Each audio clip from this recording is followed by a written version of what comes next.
It happened on a Saturday night under chandeliers that cost more than most people's homes. The Gala was Vivian's favorite kind of battlefield: polished floors, expensive laughter, and cameras waiting to catch her next perfect smile. I stood beside her, the dutiful husband in a tailored tuxedo, holding a glass I no longer tasted. Then she laughed sharp, deliberate, and said, "Edward followed me everywhere when we first met. Like a little dog." The crowd rippled with laughter, a sea of approval at her cruelty. She went on, voice sweet as champagne, "He couldn't live without me. I suppose I'm his greatest achievement." The room exploded in amusement. My name, my dignity, dissolved in the echo. I smiled, lifted my glass, and said, "You're absolutely right, Vivian." Her laughter faltered for just a heartbeat.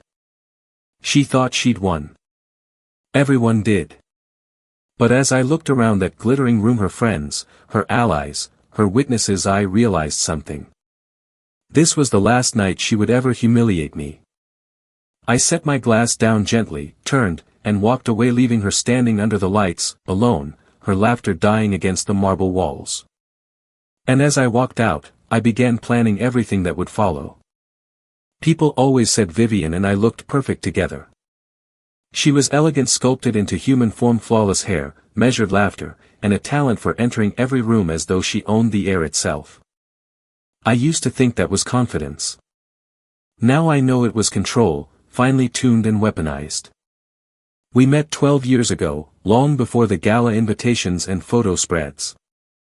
Back then, she was a junior publicist with ambition that outshone everyone around her, and I was an investment strategist at Langston and Reeve. She said she admired how calm I was under pressure, how I made difficult things look simple. I thought she saw me. Really saw me. I mistook admiration for affection and her drive for devotion. In the beginning, she laughed at my jokes and made coffee for both of us in chipped mugs. We shared the same small apartment and the same dream to build something together.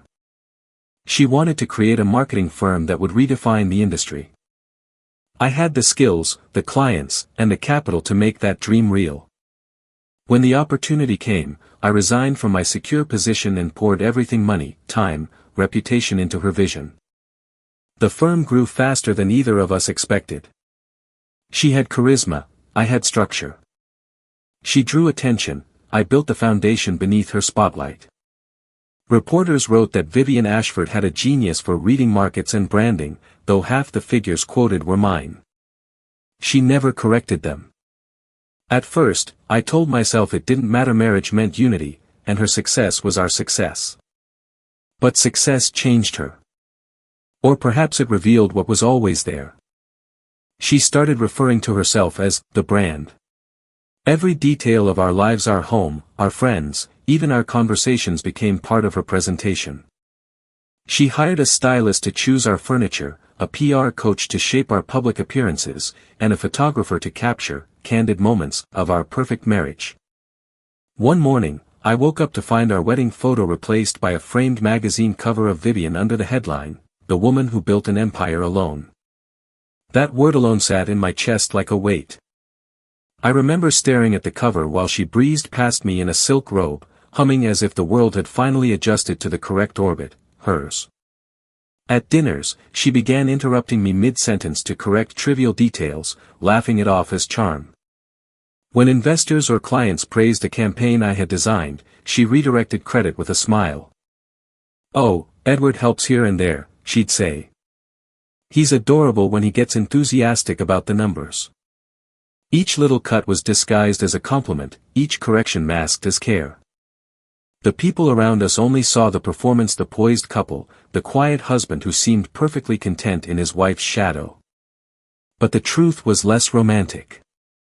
The more she rose, the smaller I became. I adjusted, I rationalized, I told myself she just needed to feel secure. I convinced myself that being her foundation was a kind of love. Then the jokes began. "Private, at first harmless," she'd say. "My husband follows me around like a puppy," she laughed to her friends over brunch, thinking I couldn't hear. The next time, she said it louder. I laughed along, because that's what polite men do in polite society. Somewhere along the line, my silence became her permission. I'd stand beside her at events, nodding while she painted herself as a self-made success and me as her devoted accessory. My reflection in the mirrored ballroom walls became unrecognizably a well-dressed ghost orbiting her gravity. By the time the gala came, the cracks were no longer hidden. Our home was quiet, our conversations rehearsed. We lived like actors trapped in a play that neither of us believed in anymore. So when she told that story, Edward followed me everywhere, like a little dog. I didn't flinch because I was surprised. I flinched because it was the final act of a tragedy I had been helping her write for years. As I walked away that night, leaving her in front of those glittering strangers, I realized something vital. Vivian had spent years turning me into a symbol of devotion. What she never understood was that even symbols can wake up, and when they do, they stop serving the story written for them. That was the night Edward Langston ceased being her accessory and began becoming himself again. After the gala, the house was silent except for the faint hum of the city outside our windows. The penthouse looked like a photograph perfectly arranged, sterile, nothing out of place. It was the kind of beauty that demanded control, not comfort. Vivian called it curated minimalism. I called it a mausoleum for authenticity. She didn't come home that night. She sent a text around midnight, staying with Beatrice. Don't wait up. I didn't. I sat in my study, surrounded by the life I'd built but no longer owned. The shelves were lined with awards bearing her name, but I remembered the nights behind each one, the long hours, the spreadsheets, the late calls to clients I had personally secured. She'd been the face, I'd been the architect. And somewhere between those roles, I had disappeared. I opened an old drawer, one she'd probably forgotten existed. Inside were the remnants of the man I used to be, business cards from my former clients, notebooks filled with investment models, and a photograph of our first office, 2 desks and a single shared lamp. I remembered the way Vivian had looked at me then, wide-eyed, grateful, still capable of softness. She'd asked if I really believed in her dream. I had told her yes, and I had meant it. That night, in the small rented office, I'd drawn up the documents to incorporate her company. She'd wanted to name it Ashford & Company. But had no idea how to navigate the paperwork, the tax filings, the contracts. I handled everything. I drafted her early proposals, built her first client base from my own contacts, and invested $200,000 my entire savings into her launch. She promised she'd pay me back once she succeeded. She never did. For years, I believed it didn't matter. I told myself that love wasn't about keeping score, that our partnership was beyond numbers. But looking at the financial record spread across my desk, I realized I had built her empire brick by brick while she spent years telling the world she'd built it alone. She once said, "You're so good at staying invisible, Edward. It's your charm." No. It was her convenience. The irony was that I had designed her company to make her untouchable. I'd structured it with a complex network of holding firms and silent partners. She'd insisted I remove my name from the public filings to maintain her image as a self-made woman. What she never realized or never cared to ask was that I'd left myself one critical safeguard, a 35% stake in the holding company that owned the intellectual property of Ashford Creative. She couldn't erase what she never understood. As I examined the documents, my mind began to settle into an old rhythm, the cool precision of analysis, the thrill of numbers aligning into order. I had forgotten what that felt like, being competent, being in control. I spent the following week quietly reacquainting myself with the empire she claimed was hers. I logged into corporate databases I'd once built, recovered financial statements she didn't know I could access, and found what I had expected to find: lavish personal expenses hidden under executive development, donations funneled through shell charities, and board members who owed their loyalty to my introductions, not hers. For every inch of glamour she flaunted, there were feet of scaffolding I had built to hold it up. It was strange, almost exhilarating, to rediscover my own fingerprints on everything. I had spent so long pretending that her success was separate from mine that I had forgotten how much of her world bore my invisible signature. The truth is, I wasn't angry. Not yet. Anger is loud, and I'd spent years mastering silence. What I felt was something colder, clean air, a quiet certainty that Vivian had mistaken my restraint for weakness. That misunderstanding would cost her dearly. By the end of the week, I had gathered everything: incorporation papers, investment transfers, confidential agreements signed with my initials, not hers. My name was absent from her speeches but not from her foundations. Vivian built an empire on the illusion that she was unstoppable. What she didn't realize was that the very ground she stood on belonged to me. And as I watched the city lights flicker below our penthouse windows, I knew the next step wasn't revenge. It was reclamation. Because you don't destroy what you've built, you simply take it back. The morning after I rediscovered my ownership stake, I woke before sunrise. The city below still slept, its towers draped in mist. For the first time in years, I didn't feel the familiar heaviness of dread that had greeted me every morning beside Vivian. Instead, I felt focus, sharp, clean, purposeful. Vivian came home just after 7, smelling faintly of expensive perfume that wasn't hers. She didn't bother explaining where she'd been. She didn't need to. Her silence had long ago replaced honesty, and my indifference had replaced confrontation. She glanced at me briefly over her coffee. "You're up early," she said, her tone clipped, transactional. "Work," I replied simply. It was the first truth I'd spoken to her in a long time. She gave a faint, disinterested hum and turned her attention to her phone. I studied her reflection in the window. The same woman who had once looked at me like I was her world now seemed irritated by my existence. That was fine. Let her think I was fading. I had always done my best work in silence. When she left for her strategy meeting, I went to the study and opened the old mahogany safe behind the bookshelf, a relic from my grandfather, who had taught me that secrets should always be protected by steel, not trust. Inside, carefully stacked, were the original founding documents of Ashford Creative Holdings, notarized and bearing both our signatures. I ran my thumb over the embossed seal, the weight of proof pressing back against my skin. Vivian had never known the safe's combination. She didn't even know it existed. Beneath the folders was a flash drive wrapped in parchment, me, contingency, created during the company's early days when I still believed preparation was prudence, not prophecy. It contained the full investment chain, the original asset transfers, and digital correspondence confirming my capital injections. It was, in essence, the blueprint of her empire and the receipts proving who truly funded it. I slipped the flash drive into my inner jacket pocket and closed the safe. By noon, I was sitting in a quiet corner of the Langston Private Bank on Fifth Avenue, across from a man who had been both mentor and friend before Vivian had declared him too old-fashioned for her brand image. Henry Mercer still carried himself with the calm authority of someone who'd seen fortunes built and destroyed without ever raising his voice. "Edward Langston," he said with a slow smile as I approached. "I was beginning to think you'd forgotten how to show your face in this part of town." "I've been occupied," I said. He gestured to the chair opposite him. "Sit. You look better than I expected, considering the gossip swirling around your wife's latest triumph." I sat down, unfolding the documents between us. "I need your counsel." Quietly.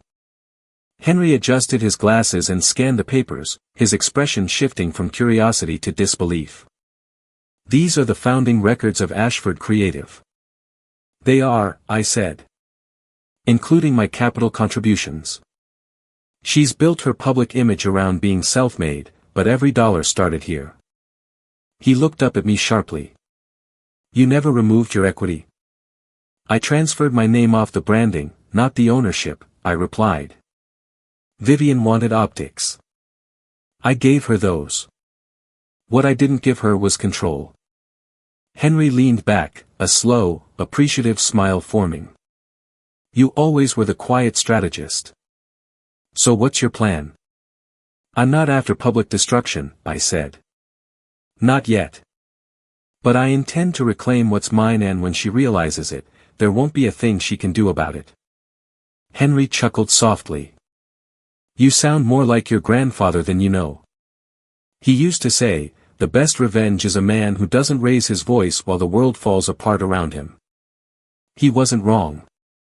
We spent the next hour reviewing the legal structure I had built years ago: trust entities, shell holdings, and voting rights Vivian had never bothered to understand.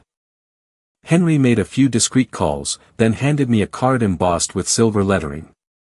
Margaret Ellison, he said. One of the best corporate attorneys in the city. Old school, discreet, allergic to drama. Tell her I sent you. By the time I left the bank, the late afternoon sun had turned the skyscraper windows into sheets of gold. For the first time in years, I didn't feel like I was walking through someone else's reflection. When I returned home, Vivian was in the living room, rehearsing lines for a televised interview. She didn't look up when I entered. If a reporter asks about our marriage, just smile, she said absently. Say we're thriving. They love that kind of narrative. I smiled. Of course, darling. She didn't hear the irony. She never did. That night, as she fell asleep beside my phone still in her hand, screen glowing with messages from people who praised the empire I had built for her, I sat in the dark and wrote a single line in my notebook. Visibility is temporary. Ownership is forever. Tomorrow, I would meet with Margaret Ellison. And for the first time in a decade, the story of Vivian Ashford's empire would begin to rewrite itself one silent move at a time. Margaret Ellison's office didn't look like a place where battles were fought, but I knew better. It was quiet, almost Spartan: cream walls, dark wood, shelves lined with thick volumes of corporate law that looked untouched but weren't. The kind of room where fortunes were protected, reputations erased, and people like Vivian were quietly dethroned without a headline ever being printed.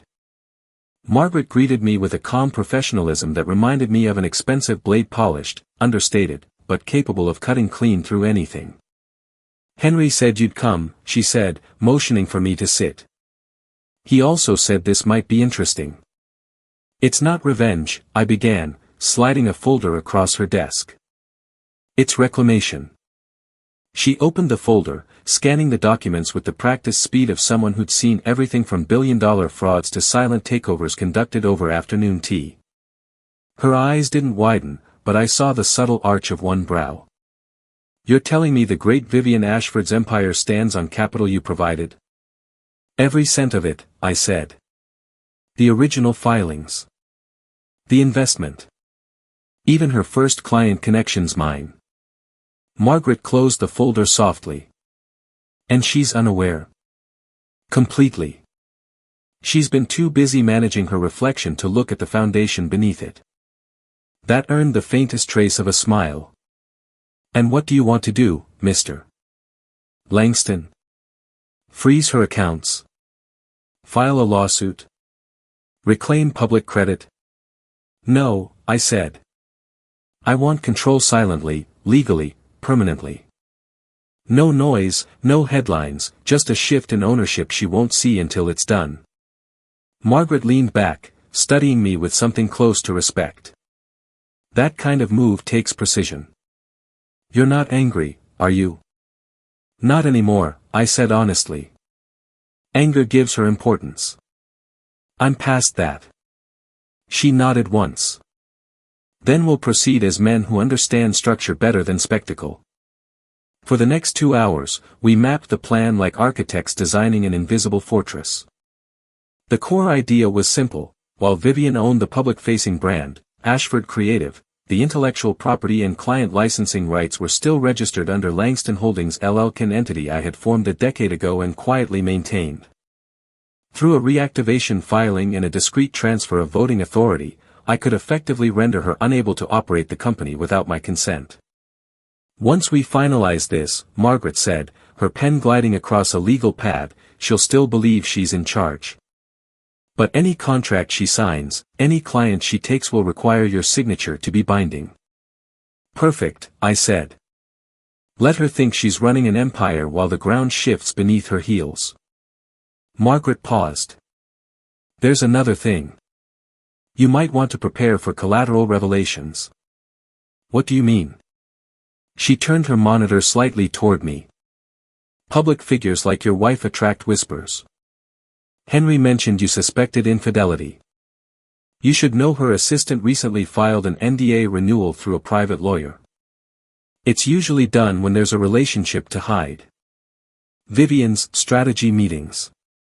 Her unexplained nights away. The perfume that wasn't hers. I felt no flare of anger, just confirmation, a puzzle piece sliding quietly into place. I appreciate your thoroughness, I said evenly. Margaret studied me again. You don't want to confront her? No, I replied. Let her think she's safe. Fear doesn't come from confrontation, it comes from realization. She smiled slightly. Henry was right about you. You're dangerous when you're calm. By the time I left her office, the air outside carried the faint chill of late autumn. The streets of Manhattan glowed gold in the evening light. I walked slowly, taking in the noise, the movement, the life I had ignored for years while orbiting Vivian's ambition. For the first time, the city didn't feel oppressive. It felt like mine again. That night, I met Henry for a quiet dinner at a private club on Madison Avenue.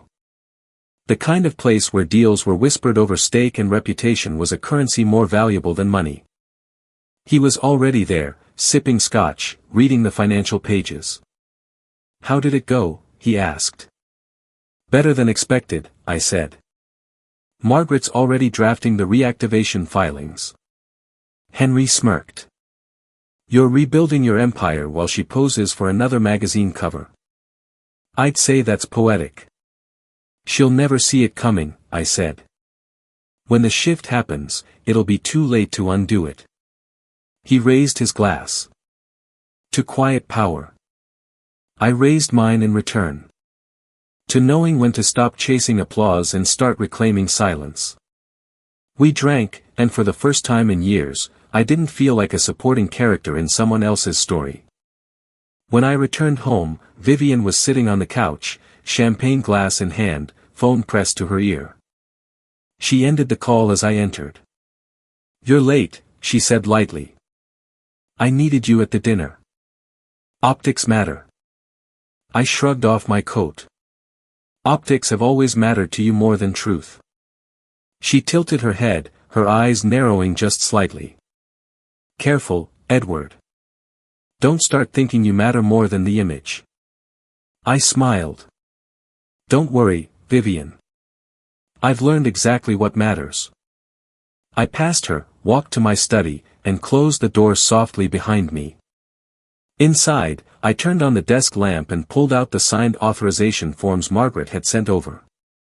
My name, written in clean black ink, beneath the heading Primary Controlling Member Langston Holdings LLC. It wasn't revenge. It was balance restored. Vivian had taken the stage. But I had just taken the floor beneath it. The invitation arrived 2 weeks later, printed on heavy ivory stock with gold embossed lettering.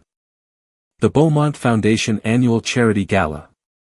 It was Vivian's favorite event of the year, a playground for the powerful, where every handshake was a transaction and every compliment was a negotiation. She left it on my desk with a sticky note that read, "Be ready by 7. Black tie. Try not to look bored this time." I smiled faintly at the handwriting, flawless, sharp, and utterly devoid of warmth. That note said more about our marriage than any argument could. I spent the afternoon reviewing the finalized filings from Margaret. Everything was in motion. Langston Holdings was fully reactivated, and my controlling rights over Ashford Creative had been quietly registered with the state. Legally, Vivian still shone as CEO, but the strings now led back to me. Any future decisions would run through my signature. She just didn't know it yet. The irony made me almost laugh. When 7 o'clock came, Vivian emerged from her dressing room in a gown of silver silk that shimmered like mercury. Her makeup was immaculate, her expression perfected. She looked like the woman who had once captivated me, like the stranger who had learned to weaponize that beauty. "Try to keep up tonight," she said without meeting my eyes as she fastened her diamond bracelet. "The cameras will be there, and people notice everything."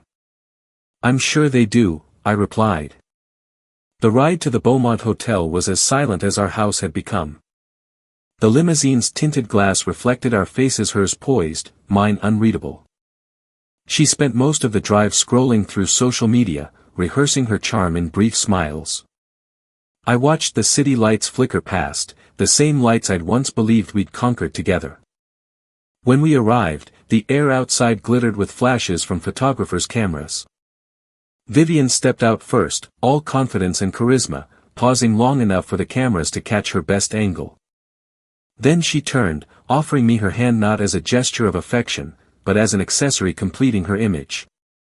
"Smile," she murmured. "You look like you're at a funeral." I smiled. "In a way, I am." She didn't catch the meaning. Inside, the ballroom gleamed with the soft golden light of chandeliers and the hum of money pretending to be charity. Waiters floated by with champagne flutes, laughter sparkled like glass, and Vivian immediately began her rounds, the queen greeting her court. I followed at a polite distance, content to be the silent silhouette at her side. It had been my role for years, tonight, it would serve me perfectly. She stopped near the center of the room where Charles and Beatrice Hawthorne were surrounded by admirers. Charles was one of her newest investors, wealthy, traditional, the kind of man who valued appearances above all else. Vivian had worked tirelessly to impress him. "Vivian!" Beatrice exclaimed, air-kissing both her cheeks. "You look divine." Vivian laughed softly. "You're too kind. Edward and I are thrilled to support the foundation." Beatrice's eyes flicked toward me, assessing. "Edward, it's lovely to see you again." "And you," I said, nodding. Charles extended his hand. "I read about your wife's latest campaign in the Tribune. Remarkable work." Vivian beamed. "Oh, thank you. It's been quite a journey." "A journey indeed," Charles said, turning to me. "You must be proud." "I am," I said, meeting Vivian's gaze. "She's achieved so much with what I gave her." There was a brief silence. Vivian's smile wavered just slightly, but enough for me to see it. She moved quickly, regaining her composure. "Oh, Edward's modest," she said, patting my arm as though correcting a child. "He likes to think he helped, but really, I've just kept him around for charm." Laughter rippled through the circle. My jaw tightened, but I didn't speak. Let them laugh. Let her perform. Vivian thrived on public diminishment. It reaffirmed her power. She had learned long ago that if you humiliate someone slowly enough, the world stops noticing. But tonight, the world would notice everything. An hour later, dinner was served, a 7-course performance beneath crystal chandeliers. Vivian was seated at the head table between Charles and the foundation's chairwoman. I sat slightly behind her, positioned perfectly to watch. The speeches began, all predictable elegance and ego. When the master of ceremonies announced Vivian as the evening's featured benefactor, the applause was polite and rehearsed. She rose gracefully, every motion practiced to perfection, and took the stage. She didn't use notes. She never needed them. Her entire life was a speech. "Good evening," she began, voice smooth and confident. "It's a pleasure to see so many familiar faces. I've always believed success is best measured not by what we achieve for ourselves, but by how many people we inspire along the way." The audience murmured in approval. She glanced down at me, eyes glinting with triumph. "And, of course, I must acknowledge my husband, Edward. The poor man followed me everywhere when we first met, like a little dog that refused to be left behind." The room laughed. "He couldn't stand being apart," she continued, smiling for the cameras. "And now, after all these years, I suppose I'm his greatest achievement." More laughter. Applause. Even Charles joined in. I lifted my glass, nodded once, and smiled the same polite, hollow smile that had carried me through 7 years of being her prop. But inside, the balance shifted. She had just told the world I was nothing. Soon, that same world would learn she was nothing without me. The rest of the night passed in a haze of laughter and polite cruelty. Every compliment directed her way was a blade sharpened against my silence. I let it happen. I wanted it to happen. Because every time she told the story, every time she performed that little joke about the faithful husband, she unknowingly laid the stage for her own undoing. By the time the orchestra began to play, I excused myself from the table and stepped onto the terrace overlooking Central Park. The air was cool, the city stretching endlessly beyond the glass. Inside, Vivian basked in attention. Behind me, a voice spoke softly. "You've been quiet all night, Mr. Langston." I turned to see Beatrice Hawthorne, her champagne untouched, eyes keen with something between pity and understanding. "I've learned that silence carries farther than noise," I said. She smiled faintly. Does she know who she's really dealing with? I looked back through the glass at Vivian's reflection, standing beneath the lights like a goddess carved from glass. "Not yet," I said. "But she will." Beatrice studied me for a long moment. "Be careful, Edward. People like her don't crumble, they shatter. And when they do, they cut everyone around them." "I know," I said softly. "That's why I'm wearing gloves." When I returned inside, Vivian was surrounded by photographers. "Edward," she called, waving me over. "Come join me for the pictures." I walked to her side, placed my hand lightly at her back, and smiled for the cameras. The flashbulbs burst in rapid-fire white light, white lies. She leaned close enough for only me to hear. "Try not to look like you're plotting something." I whispered back, "Too late." The cameras flashed again. No one in that glittering ballroom knew it yet, but the photographs they took that night would mark the moment everything began to change, not for me, but for her. The masks had been worn. The stage was set. And soon, when the lights came back on, only one of us would still be standing. The morning after the Beaumont Gala, Vivian's laughter still echoed faintly in my head. It wasn't the laughter itself, it was the precision of it. Every note rehearsed, every glance calibrated to draw a crowd. She had humiliated me not by accident, but by design. It was her favorite performance, the one she played for anyone who would listen, the brilliant woman and her adoring fool of a husband. I used to think she needed me. Now I understood she needed a stage, and I was her backdrop. That was going to change. 2 days later, her assistant sent me a calendar reminder: Ashford Creative 10-year anniversary celebration, Friday 8 p.m., Grand Regent Hotel. Another gala. Another audience. Another chance for Vivian to feed on admiration. Except this time, I would be ready. Margaret Ellison had everything prepared by midweek. The reactivated documents, the transfer confirmations, the digital ownership filings all finalized. "Once this announcement is public," she said, sliding a folder across her desk, "there will be no going back. You'll be recognized as the founding investor and controlling shareholder. She'll have no legal claim to the company's assets or branding decisions." "And the media?" I asked. Margaret smiled faintly. "They'll follow her fall like moths to a flame. You won't need to say a word. The truth will do the talking." That night, I sat at my desk and stared at the final form requiring my signature. My name, Edward Langston, etched neatly in black ink beneath the line "Majority Ownership Acknowledgement." One signature, and the story changed forever. I didn't hesitate. The pen felt heavier than it should have, as if it carried the weight of all the years I had let her take my credit, my confidence, my voice. When I lifted it, I felt lighter. By Friday evening, I was calm. Strangely calm. The Grand Regent Hotel glittered like an ocean of light. Vivian loved the place. It was where she had hosted her first major event, back when she still said we. Now, 10 years later, the word had vanished from her vocabulary. I arrived early. She noticed me from across the ballroom, her smile tightening for a brief moment before settling back into perfection. Edward, she greeted, air kissing my cheek. You came. How sweet. Wouldn't miss it for the world, I said evenly. She smirked, brushing invisible lint from my lapel. Just try not to sulk through this one. I'd hate for anyone to think my husband's bored with success. Don't worry, I replied. I plan to be quite entertained. The room filled quickly, clients, investors, journalists, all the usual faces. A string quartet played near the stage.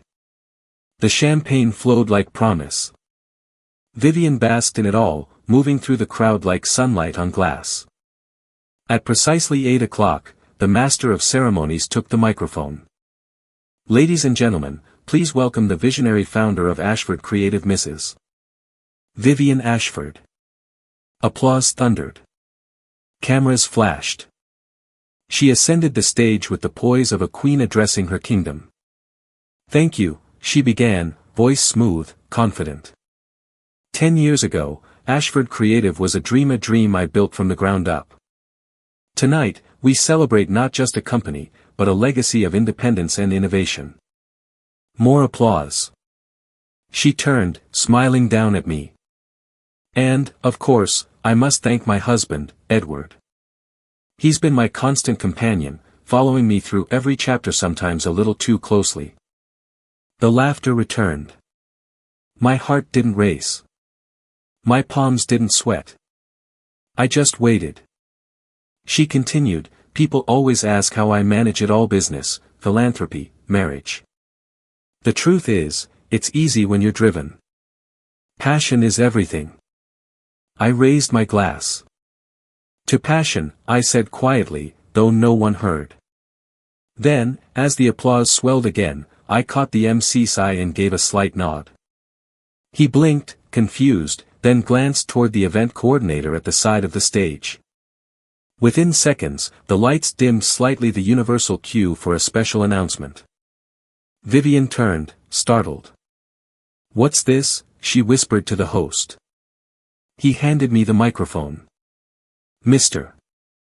Langston would like to share a few words, he said, smiling nervously.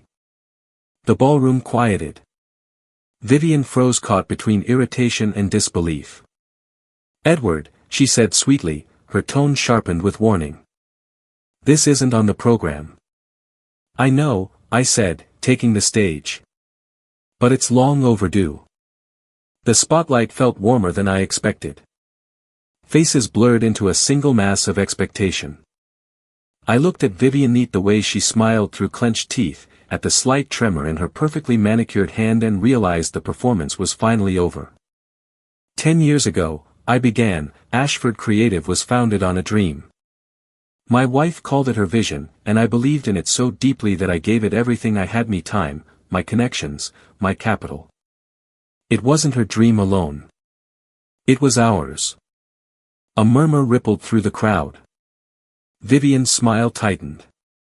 Darling, this is hardly. I raised a hand gently. Please. You've had the stage for 10 years.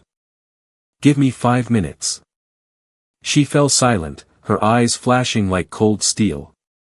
I've watched my wife build an empire, I continued. I've also watched her rewrite history, one headline at a time, until the truth disappeared beneath the polish. But the truth, I said, lifting a folder from the podium, has a way of resurfacing. I held up the documents, official, embossed, undeniable.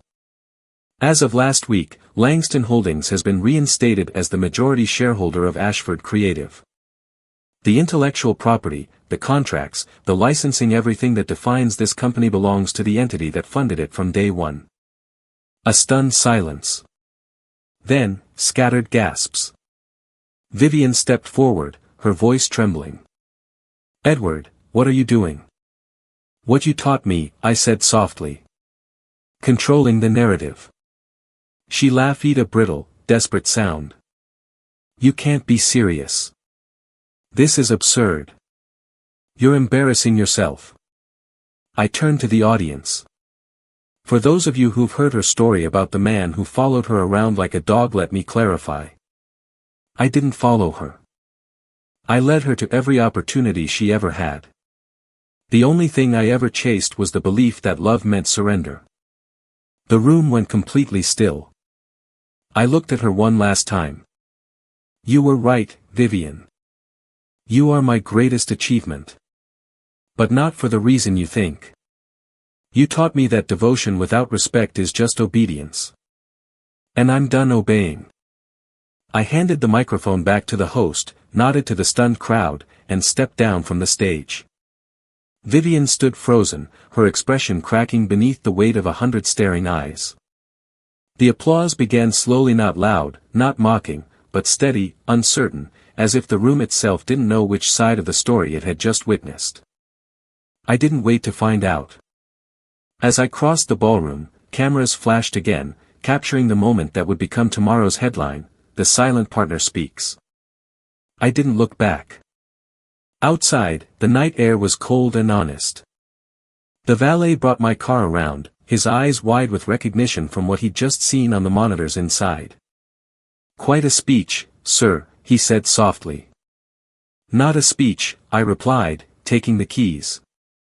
"A correction." When I drove away, the city lights seemed brighter somehow, sharper. Behind me, the glittering ballroom faded into a blur of noise and reputation. And for the first time in a decade, the silence that followed wasn't hers, it was mine. The morning after the gala, New York awoke to scandal. My phone began buzzing at dawn, calls from numbers I didn't recognize, messages from reporters, statements from friends suddenly eager to hear my side. I didn't answer any of them. Instead, I sat by the window of my apartment now and watched the city roll awake beneath the gray dawn. The first headline appeared at 7:12 a.m. Power couple no more, Edward Langston reclaims Ashford creative. By 8, the networks were quoting each other, feeding off the drama. By noon, every business column in the country had turned our marriage into a case study. Vivian had always wanted to be a legend. I had just obliged. Margaret Ellison called at 8:45 sharp, her voice crisp as ever. "It's begun," she said. "You're trending across 3 major outlets, and every one of them has verified the filings. You're officially recognized as the primary shareholder." "And Vivian?" I asked. "She's denying everything, of course. Claims it's an error. She's called an emergency press conference this afternoon." "Good," I said quietly. "Let her speak. Every word she says will only prove how much she's lost." Margaret hesitated. "Are you sure you want to let her drown publicly?" "Yes," I said, staring at the skyline. "But not because I hate her. Because she needs to see what truth looks like when the lights come back on." At 11, I met Henry Mercer at his office. He looked up from his newspaper as I entered, his eyebrows raised in satisfaction. "You've done it," he said simply. "Not yet," I replied. "She still thinks she can charm her way out of gravity." He chuckled. "Vivian's problem was always that she believed in image more than substance. You can't fake weight forever." He poured us each a glass of bourbon, the kind of ritual reserved for moments that close entire chapters of life. "So what's next, Edward?" I thought about it for a long moment before answering. "Rebuilding." Quietly. "I have no interest in interviews, revenge tours, or memoir deals. I just want my work back." Henry nodded. "Good. Because the world will do the punishing for you." By late afternoon, Vivian's press conference streamed across every major network. She stood at a podium draped in the Ashford Creative logo, still perfectly styled, still polished, but the cracks showed. Her eyes darted too often, her breath caught between sentences. "This company," she said, forcing a smile, "was built on my vision, my leadership, my dedication. Any suggestion otherwise is misinformed." She paused for the cameras. "My husband, me ex-husband, is attempting to distort history in an act of bitterness. I refuse to let personal issues tarnish professional accomplishments." The reporters didn't look convinced. Someone shouted from the crowd, Mrs. Ashford, are you confirming that your husband provided the seed capital for the company? Her smile froze. That's irrelevant. Another voice, but the state filing lists him as majority shareholder. Is that incorrect? Her hand trembled as she gripped the microphone. We're reviewing the documents with our legal team. In that moment, I knew it was over. The same woman who once commanded every room now stood visibly unraveling, trapped by the very spotlight she worshipped. By evening, her PR firm had resigned. Sponsors began withdrawing. Clients quietly reached out to me through Margaret's office. The empire that had mocked me for years began to crumble not with noise, but with silence. 2 days later, I returned to the Ashford creative headquarters for the first time in years. Security knew who I was before I even said my name. Mr. Langston, the guard said, stepping aside. We've been expecting you.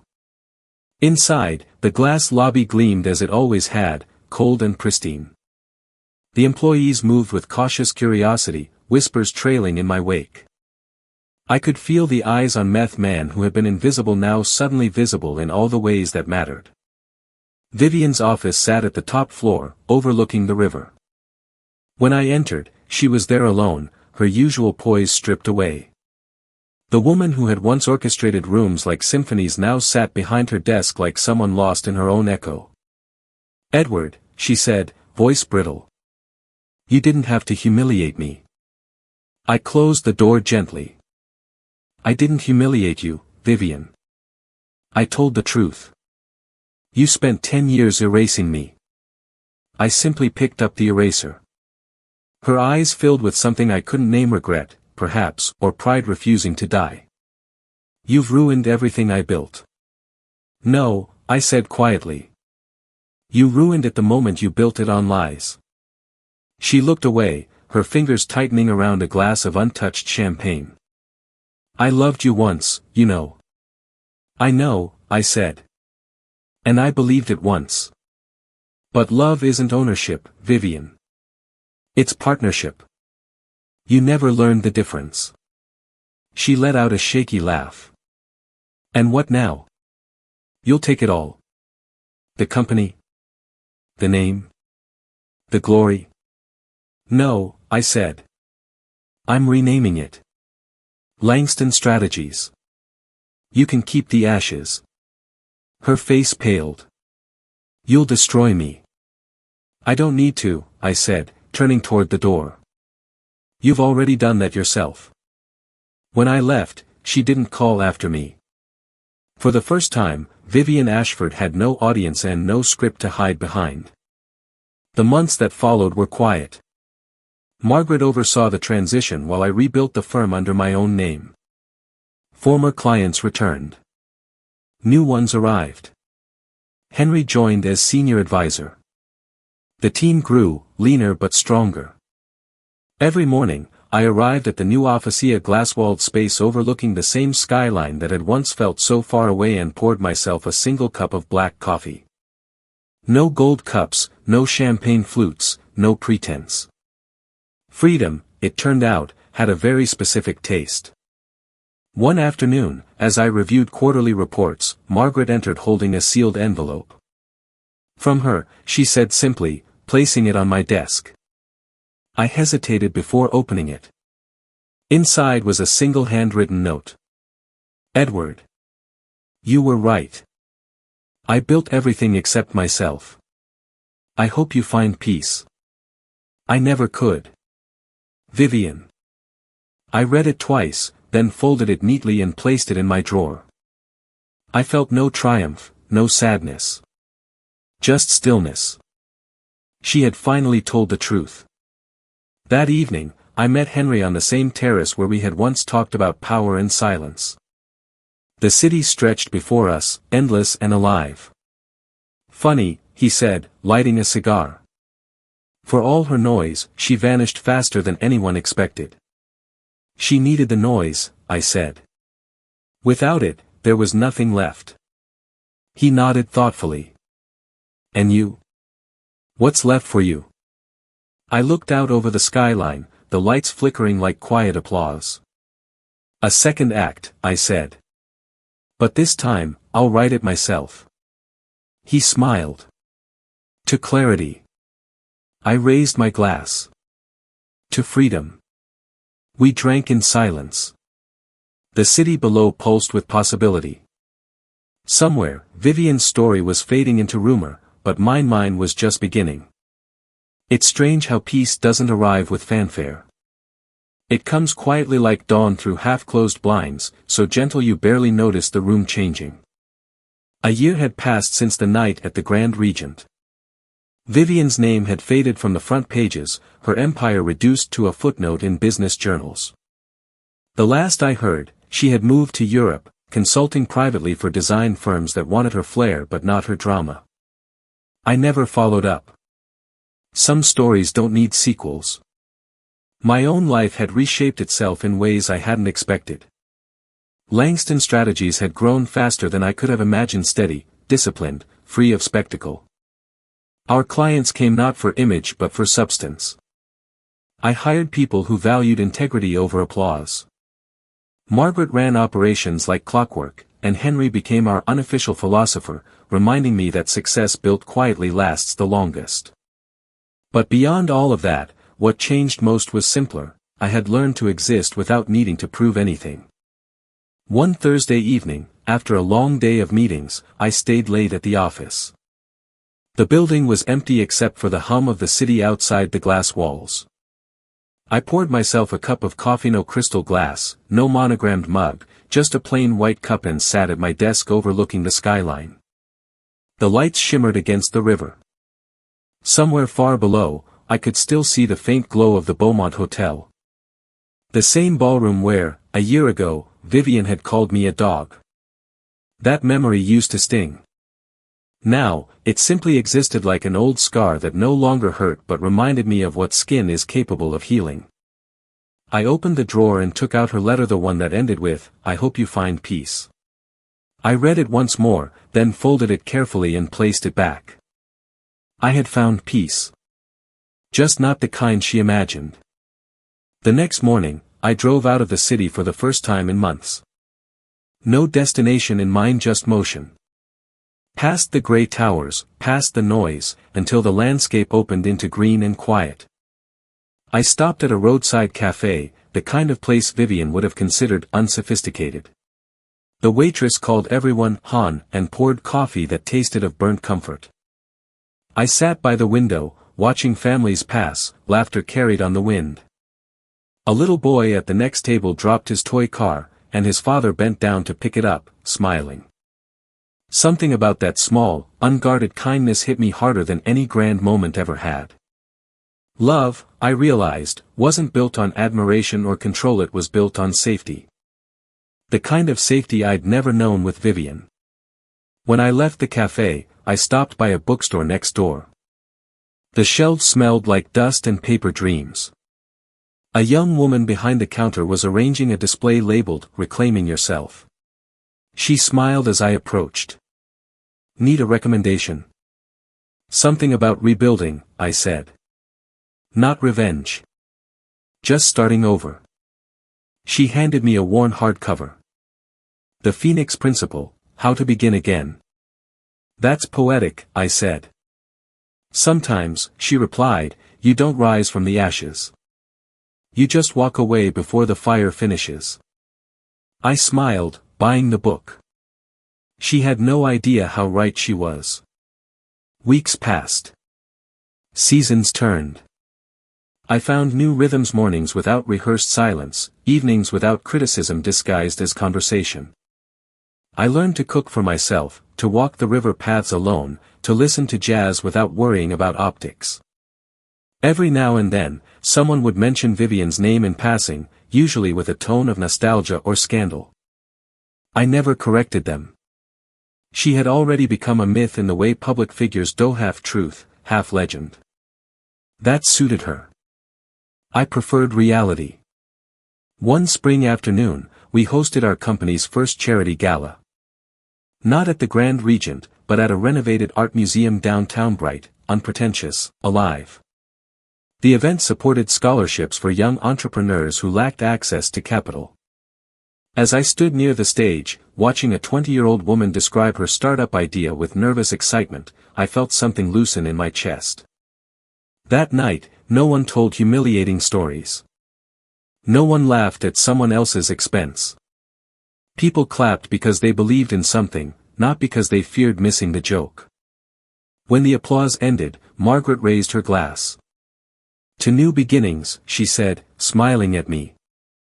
"To integrity," I replied. "And to never mistaking cruelty for strength." Henry chuckled softly.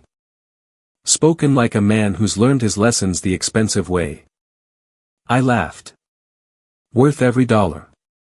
Later, after the guests had gone, I walked out to the terrace overlooking the river. The same city skyline shimmered beyond the glass. Only this time, I wasn't beneath anyone's light, I was part of it.